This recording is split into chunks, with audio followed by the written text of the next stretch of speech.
What are strong electrolytes? Strong electrolytes are those which undergo complete ionization. Weak electrolytes are those which undergo partial ionization. In case of strong electrolytes, so the force of attraction between cation and anion, that force of attraction is called as interionic forces. Conductivity is denoted by kappa. Kappa is equal to L by A into 1 by R. L by A into 1 by R. So L is 0.8, A is 2.5.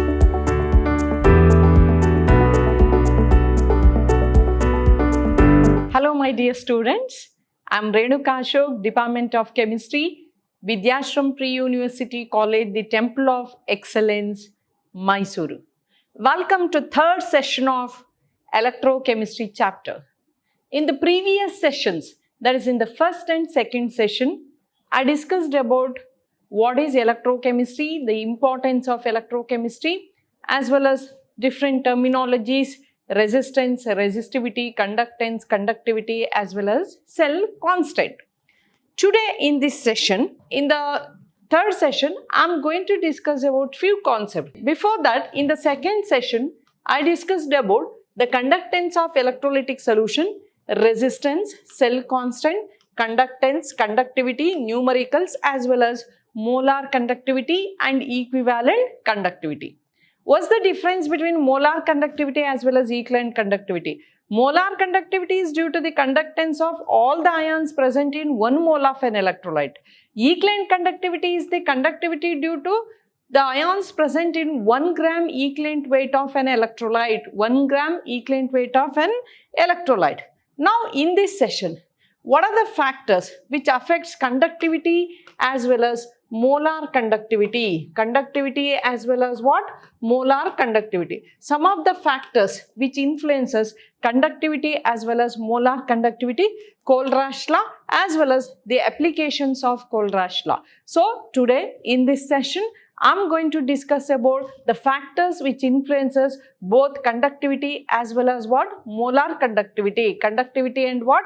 Molar conductivity. In this session, I am going to discuss about the factors which affects conductivity as well as molar conductivity, Kohlraasch law as well as applications of Kohlraasch law. So first one, variation of conductivity and molar conductivity with concentration. How conductivity and molar conductivity varies with concentration as well as with dilution. So concentration as well as dilution. First one, the conductivity and molar conductivity changes with concentration of the electrolyte. First, let us consider conductivity. As dilution increases, the conductivity decreases. As dilution increases, conductivity decreases. Why? The conductivity of the electrolytic solution decreases with increase in dilution. Because the increase in dilution, the number of ions which is present per unit volume decreases. The number of ions per unit volume decreases as dilution increases. Therefore, as you increase the dilution, the conductivity decreases. Therefore, conductivity and dilution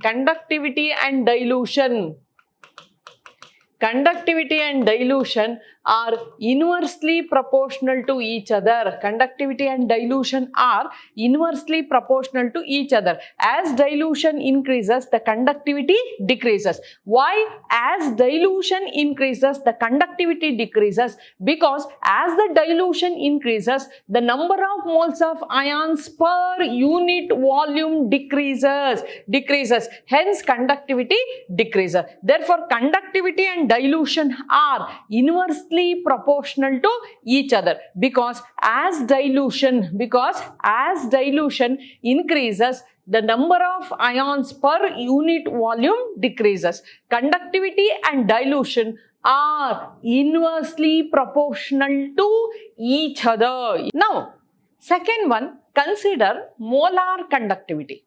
Already I explained in the second session what is molar conductivity. Molar conductivity is the conductance due to all the ions present in 1 mole of an electrolyte which is dissolved. Okay, so due to 1 mole of an electrolyte, the conductance due to all the ions present in 1 mole of an electrolyte. This molar conductivity of the electrolytic solution increases with dilution. Therefore, molar conductivity is directly proportional to dilution. Directly proportional to dilution. Molar conductivity is directly proportional to dilution in case of electrolytic solution. Already you know that in electrolyte there are two types of electrolyte. Strong electrolytes as well as what? Weak electrolyte. What are strong electrolytes? Strong electrolytes are those which undergo complete ionization. Weak electrolytes are those which undergo partial ionization. What are electrolytes? Electrolytes are the substances which conduct electricity either in their aqueous state or in their molten state or in their fused state.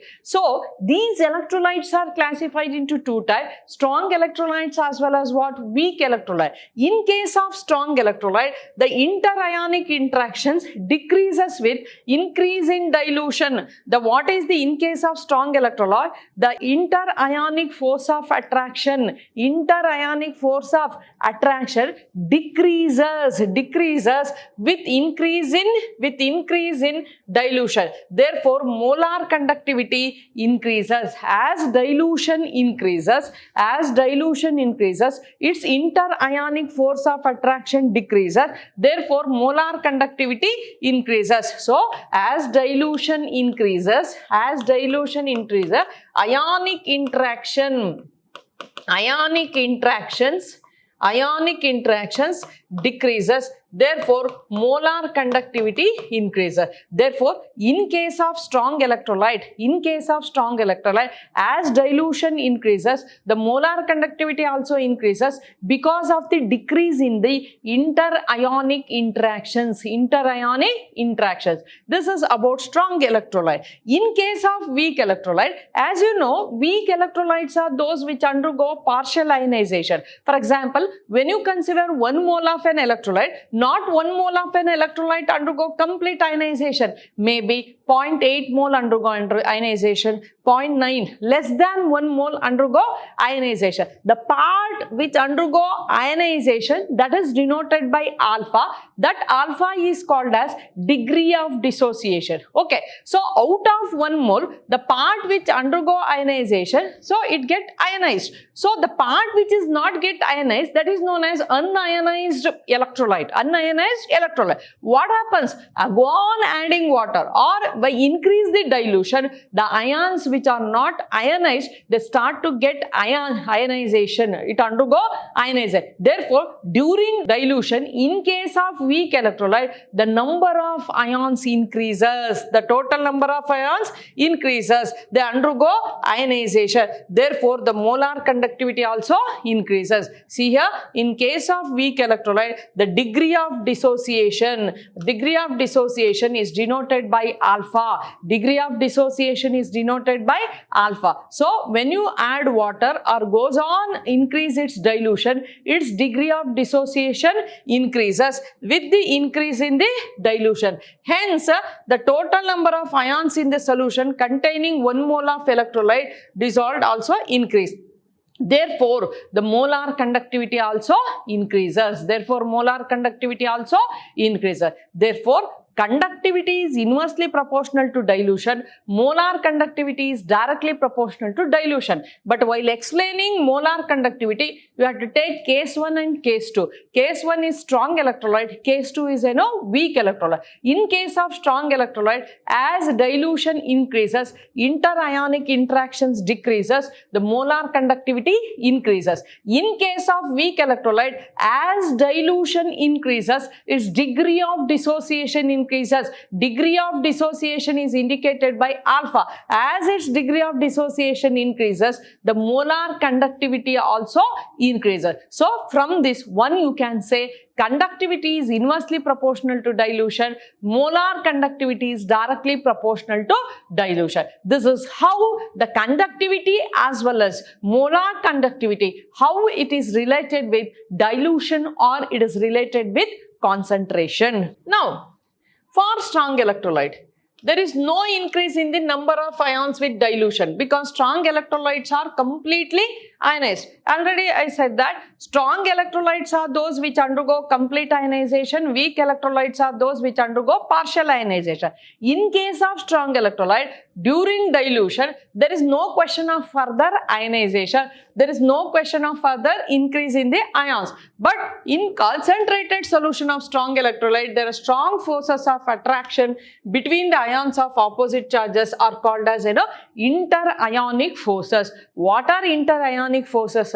In case of strong electrolytes, so the force of attraction between cation and anion, that force of attraction is called as inter-ionic forces. Due to these inter-ionic forces, the conducting ability of ions is less than concentrated solutions on dilution. Ions move apart from one another and inter-ionic forces decreases. As a result, molar conductivity increases with dilution, So this is once again what I explained. That is once again I repeat the things in points by points. But student, remember 2 points. Conductivity is inversely proportional to dilution. As dilution increases, the conductivity decreases. But in case of molar conductivity, as dilution increases, the molar conductivity also increases. But under molar conductivity, we have to classify it into 2. Case 1 as well as what? Case 2. Under case 1, we have to explain for strong electrolyte. Under case 2, we have to explain about for weak electrolyte. Now, go on adding water. So, what happens when you go on adding water? The concentration approaches to 0. The concentration will becomes what? Concentration becomes what? 0. Concentration becomes what? 0. As well as it is called as infinite dilution also. Concentration 0 or infinite dilution. At infinite dilution, a concentration approaches 0. The resulting maximum molar conductivity at infinite dilution, when the concentration approaches 0, the maximum molar conductivity is known as limiting molar conductivity, and it is represented by the symbol lambda m naught. Lambda m is molar conductivity. Lambda m is molar conductivity. Lambda m is molar conductivity. Lambda m naught is limiting molar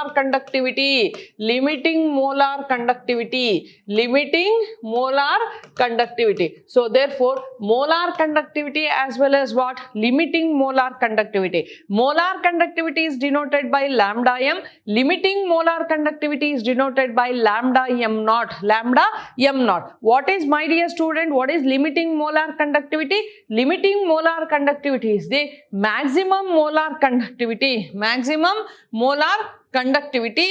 When the concentration is approaches to 0, or that is at what? Infinite dilution. Therefore, once again I will repeat the definition for limiting molar conductivity. At infinite dilution, when the concentration approaches to 0,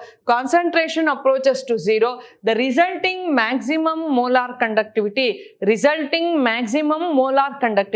that is called as limiting molar conductivity, and it is denoted by lambda m naught. This variation of molar conductivity in strong electrolytes. So, molar conductivity of strong electrolyte decreases with increase in concentration or increases with dilution. Already I explained the molar conductivity is directly proportional to dilution and inversely proportional to lambda m. Molar conductivity is directly proportional to dilution, andre lambda m is inversely proportional to concentration. That is, in the molar conductivity of strong electrolyte decreases with increase in concentration or increases with dilution. This variation of molar conductance, that is lambda m with concentration, that is C, is given by D by Huckel-Onsager equation. Which equation, my dear student? D by Huckel-Onsager equation. Onsager equation. So the variation of molar conductivity strong electrolytes with concentration is given by one equation that is called as d by Huckel-Onsager equation. This equation is given by lambda m is equal to lambda m naught minus a root c. What is the d by Huckel-Onsager equation? Lambda m is equal to lambda m naught minus a root c, where lambda m is molar conductivity at given concentration, lambda m naught is molar conductivity at infinite dilution or limiting molar conductivity, A is constant and C is the concentration of electrolytic solution. Once again I will repeat, the lambda m and C, lambda m is molar conductivity, C is concentration, lambda m is molar conductivity, C is concentration. Both are related by using equation d by Huckel-Onsager equation, d by Huckel-Onsager equation. So this equation is given by lambda m is equal to lambda m naught minus a root c. What is lambda m? Lambda m is molar conductivity, lambda m naught is limiting molar conductivity, A is constant, C is concentration, Now you plot a graph of lambda m versus root c. When you plot a graph of lambda m versus root c for both strong electrolyte and weak electrolyte,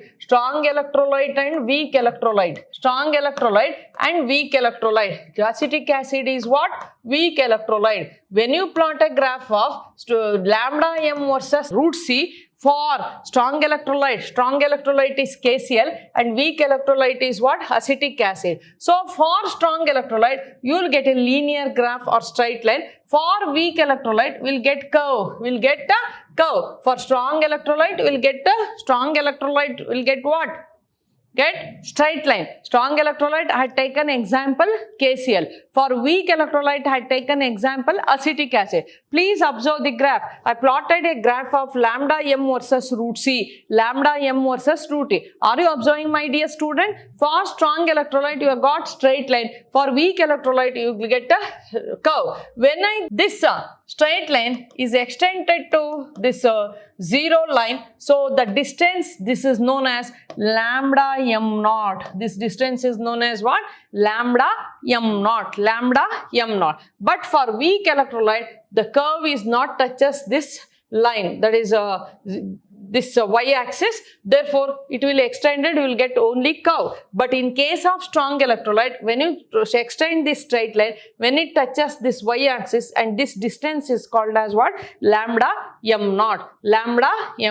For weak electrolyte, the variation of lambda m with dilution can be explained on the basis of number of ions in solution. The number of ions furnished by an electrolyte in solution depend upon the degree of dissociation. Therefore, with the increase in dilution, the degree of dissociation increases and number of ions in total volume of the solution also increases. As a result, molar conductance of weak electrolyte increases steeply on dilution, especially at lower concentration, as you observed in the graph. So, for weak electrolyte, it steeply increases. We are not getting straight line, we got what?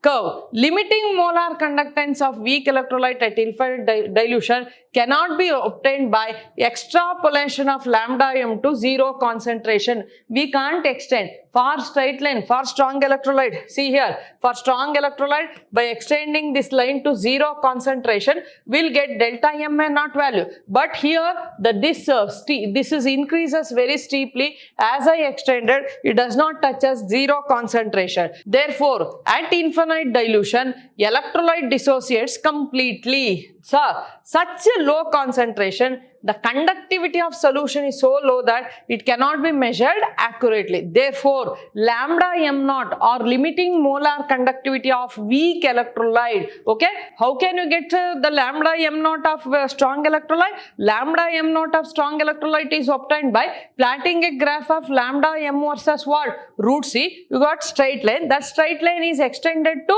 zero concentration line. That gap is nothing but what? Delta m naught. But for weak electrolyte, electrolyte, we can't get straight line, it steeply increases. Therefore, the lambda m naught of weak electrolyte,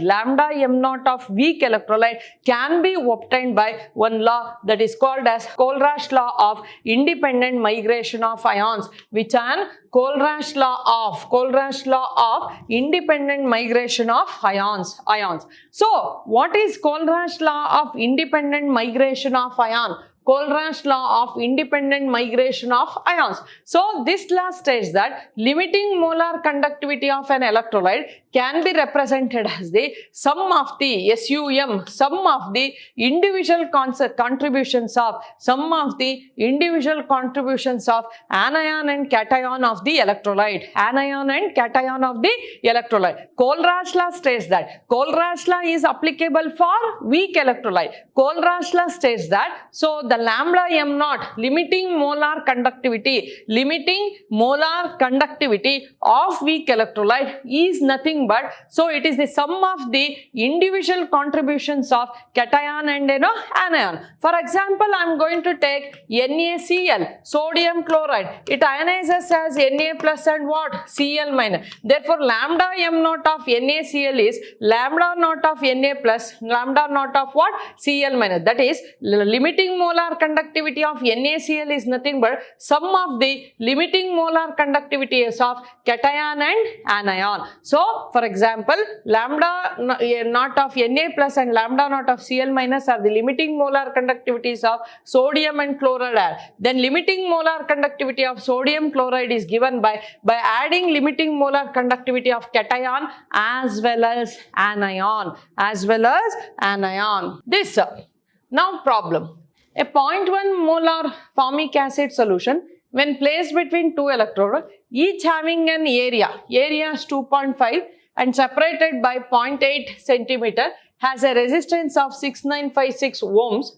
So, calculate the conductivity and molar conductivity. Conductivity is denoted by kappa. Kappa is equal to L by A into 1 by R.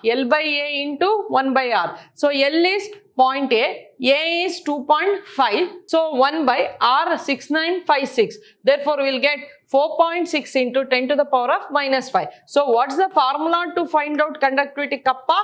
L by A into 1 by R. Substitute the values of length, area and resistance, we will get that. So, how can you get lambda m? Lambda m is kappa into 1000 divided by molarity of the solution. What's the kappa value got? 4.6 into 10 to the power of minus 5 into 1000. M is molarity of the solution. What's the molarity of the solution? Molarity of the solution is 0.1. You will get 0.468. Now, using the Kohlraasch law, what is Kohlraasch law? The limiting molar conductivity of weak electrolyte is given by sum of the limiting molar conductivities of cation and anion. So, from this, when you find out degree of dissociation, that is alpha, and dissociation constant K for the electrolyte type AB type. Already you know that in the first PUC under chemical equilibrium chapter, we discussed about some types of salt, AB salt, AB2 type salt, A2B type salt, A2B3 types of salt, the electrolyte. There are different types of electrolyte. Here it holds good for AB type of electrolyte. So for AB type of electrolyte, degree of dissociation is denoted by alpha, dissociation constant is denoted by K. The degree of dissociation alpha at any concentration is given by alpha is equal to lambda m divided by lambda m naught. Alpha is equal to lambda m divided by lambda m naught. What is lambda m? Lambda m is the molar conductivity. Lambda m naught is the limiting molar conductivity. There is a ratio between molar conductivity and limiting molar conductivity is nothing but alpha. Alpha is the degree of dissociation. It is only for weak electrolyte. Then K, dissociation reaction constant is given by C lambda m square divided by lambda m naught into lambda m naught minus lambda m. C lambda m square, okay, C lambda m square divided by lambda m naught into lambda m naught minus lambda m. Using this law, lambda m naught for both weak and strong electrolyte calculated from the values of lambda naught of individual ions. Therefore, in this session, my dear student, I discussed about what are the factors which influences conductivity as well as molar conductivity. Conductivity is inversely proportional to dilution. Molar conductivity is directly proportional to dilution. And I discussed about molar conductivity, how it is related with limiting molar conductivity, lambda m and lambda m naught. Lambda m and what? Lambda m naught. And how do you calculate limiting molar conductivity of weak electrolyte? By Kohlraasch law. By Kohlraasch law, we discussed about how can you find out the limiting molar conductivity of weak electrolyte. The limiting molar conductivity of weak electrolyte is nothing but sum of molar conductivities of cation and what? Anion. In the next session, my dear student, I come up with the concepts like electrolytic cell and electrolysis. I'm come up with two concepts, electrolytic cells and electrolysis. What is electrolytic cell and what is electrolysis? Okay, so my dear student, today I finished about one law that is known as what? Kohlraasch law. Next session I'll come up with new concept that is electrolytic cells as well as what? Electrolysis. Until that, goodbye. Thank you. Have a nice day. Bye.